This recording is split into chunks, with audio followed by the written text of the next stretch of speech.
Hi there, and welcome to this presentation where we're looking at everything you need to know about CIM assignments. This accompanies the blog post that we've written, and what we've put together here is some more frequently asked questions, which probably take a little bit more explaining than you probably want to read.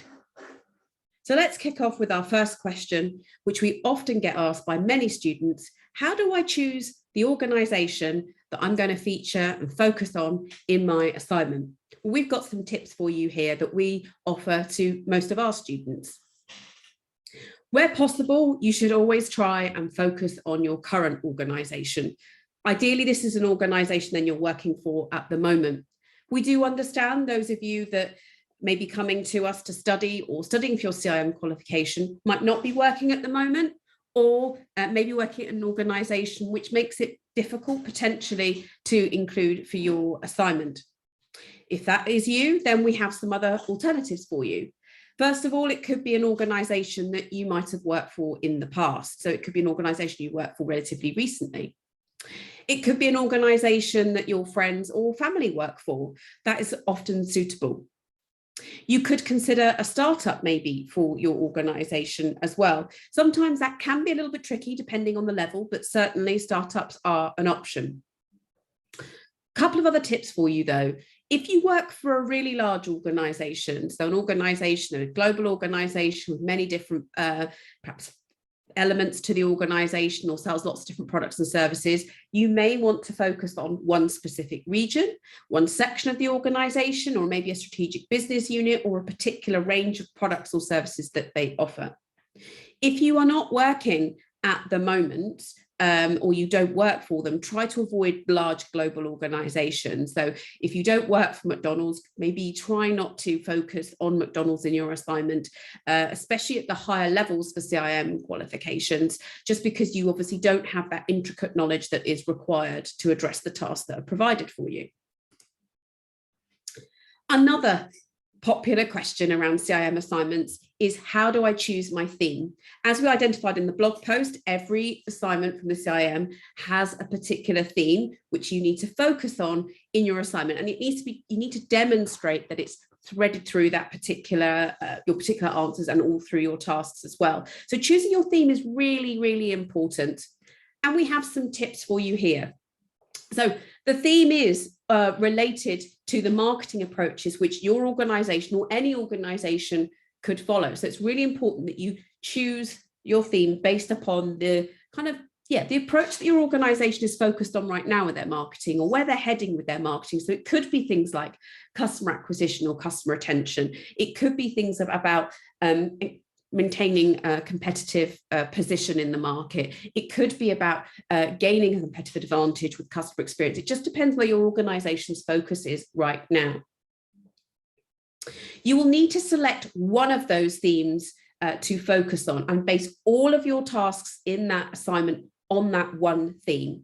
If you do, which you will do, another assignment to support your work, you could choose a completely different theme, but you must choose one theme and ensure you focus on that for all your assignment tasks. And as I said before, it's super important that it's obvious throughout your tasks, throughout your assessment, that is your theme. So where you're asked for objectives, or where you might be asked for a strategy, or where you may be asked for maybe a focus in terms of an audit or an analysis, you need to make sure that you're applying your theme to those elements and to those tasks and to those requirements such as that. As we suggested, the theme needs to be relevant to the activities or plans that your organisation is currently adopting or might want to adopt in the future. I also think it's very important that the theme is based upon, or you choose, a theme that you are comfortable with. You have to be comfortable that you are able to address all of the tasks and all of the subtasks with that particular theme. And if you do get stuck, you might need to think, well, whether this is the right theme for you. And that's when you can discuss that with your tutor. Here at the Oxford College of Marketing, we actively encourage our students to discuss their theme choice with their tutor, their personal tutor that they are assigned for all their assessment work and their assignments. just to see whether they have chosen the right theme or selected the right theme based on their organisation. So we've looked at the theme, we've looked at the organisation. Another question that gets asked a lot from students when they are undertaking assignments: what data do I need to complete my assignment? So by data here, we're thinking about what information do I need to know about my company? What do I need in, what data and information do I need from my company in order to complete my assignment? And the answer to that is it really depends on the level. So I'm going to go through now and look at the different levels of qualification and discuss the sort of data that might be required. So for the CIM Foundation Certificate in Professional Marketing, no data whatsoever or information about your organisation is required because your assignment for communication in practice is based on a case study. So there's no requirements whatsoever there.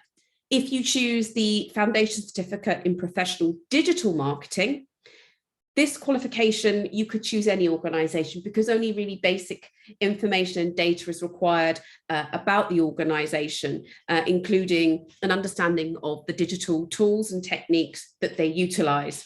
So really, you could use any organisation you had an interest in here, and it wouldn't necessarily need to be an organisation you worked for.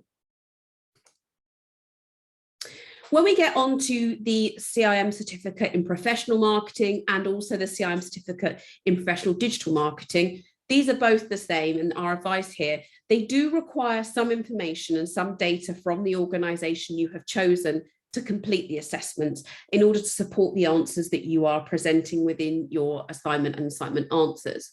So it is expected at this level that you will undertake a little bit of research to support your answers that you present.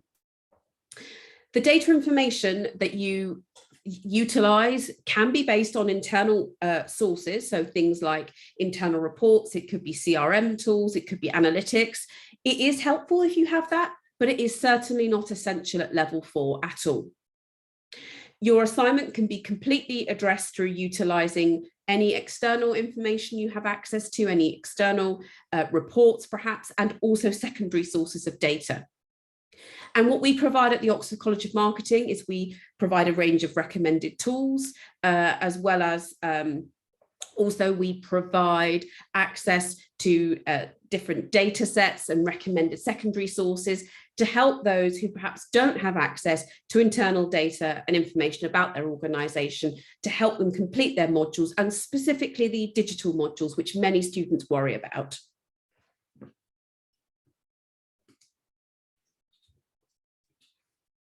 Moving on then to the CIM diploma qualifications at level 6, but also the CIM Marketing Leadership Programme at level 7.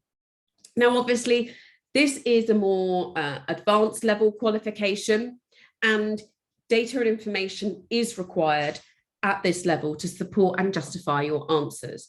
And it is expected that you demonstrate some research that is undertaken to support your assignment answers. And it is expected that you demonstrate evidence of that research as well in your answers. So it's really important.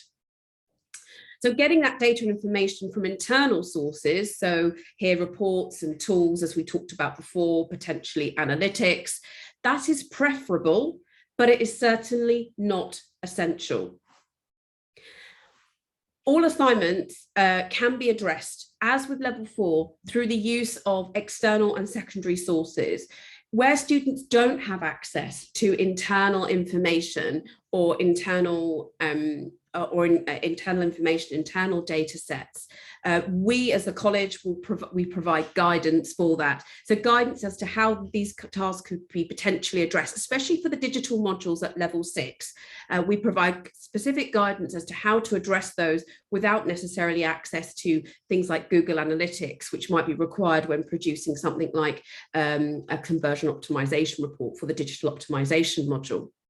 We do have tools, we do have approaches that we utilize, and we always recommend students who don't necessarily have access to the data they require to discuss this with their tutors and then work through how they can apply that. Another question we get asked is, what do I need to do to achieve success in my assignments? So we get asked a lot of tips. How can I ensure my success? How can I increase my chances of success? And we do have some tips for you here. First of all, the CIM provides you with their critical success factors. These are the things that are critical to achieving success for CIM assessments. And they are made up of knowledge, application, and evaluation. And those levels differ between the different qualifications that you will undertake. But for level 6, the critical success factors are 30% knowledge, 40% application, and 30% evaluation. This means in your assignments, you are expected to demonstrate 30% of knowledge within your answers. So knowledge, things like marketing theories, models and frameworks, ideas, concepts and principles. You can see there's a big chunk there is expected of application. So we spend less time at the diploma level explaining theory, but actually we spend more time applying that theory. So making sure that we're applying that to, we spend more time applying that, to the different knowledge models and frameworks. We're applying that to our chosen organisation and demonstrating that application. So rather than explaining perhaps what a pastel analysis is, we apply that model to our chosen organisation. And then most importantly, we need to be able to demonstrate evaluation. So this is assessing the effectiveness of the course of action or a situation, looking at evidence, implications, limitations, or alternatives. So by this, we mean we don't just apply that theory, but we use it to make an assessment about how effective something is, or how useful a course of action is, or what the implication is of potentially implementing something. Now, at the different levels, so here we're talking about the foundation certificate, the certificate in professional marketing, and the diploma in marketing, and then the marketing leadership program. These critical success factors do slightly change in terms of weighting. So for a level 3 and a level 4 qualification, there's more weighting towards knowledge and application and less towards evaluation. And as you can see, as you go up the levels, there's more for the evaluation stage. Also, another tip in terms to help you with your assignment is using the grade descriptions. In your assignment briefing papers that are published by the CIM, there are grade descriptors. So these will give you a level of what is expected for distinction, merit, pass, or unfortunately being unsuccessful. And you then you're being asked then to look at these and make sure you're essentially addressing those elements. So this is an example here from the marketing and digital strategy at the level 6 qualification. And you can see here that it's requiring, in terms of the grade descriptions, application for the theme, and it describes what would be expected at each level, essentially. This means you can go through the grade descriptors and try and see how, or try and make sure that you are addressing those elements based upon what you expect to achieve. Each module has a module specification. And we recommend utilising those to make sure you can see what the examiner might be expecting from in each task in the assignment. So in the assignment tasks, they will list the assessment criteria that those particular tasks are addressing. So these are the learner can, and there will be numbers, and those numbers correspond to the assessment criteria in the module specification. So in this instance, if the task said 1.1, you can see then and match that to assessment criteria, but you can then also look at the indicative content. Now, the indicative content should never be seen as a checklist, but it does give you an idea of the things that could be included in your answers and could be relevant. So do utilize those to help you with your assignment. Another question we get asked about assignments is, what is the role of my tutor? Here at the Oxford College of Marketing, we have an extensive range of tutors who worked across different sectors, who are there to support you through your assessments. They've all got practical marketing experience and lots of experience with CIM assessments, and they are here to guide you through your assignment. So they offer that guidance and support with your assignment. They provide you with feedback. So you submit work to them based upon timetables and based upon the requirements detailed in that timetable. You submit some work to them and they will provide some feedback on it. And it's designed to support you achieving success in your final submissions for your assessments. They can help you select your theme as well. They can offer you, advice, maybe to circumnavigate some issues with internal data access. They can help you with advice around applying some of the theories or the models perhaps that are in your module and how they might apply to specific instances. So some of you that might work for not-for-profit, sometimes you might find some models or frameworks particularly tricky, but your tutor can help you work through those. Now, obviously, they're there to answer any questions you have about that application of theory or the tasks themselves. The support from Oxford College of Marketing is comprehensive, and what we provide. All of our students receive an assignment briefing. So that might be in their virtual classes, in their face-to-face classes, or it could be via webinar for our distance learning students.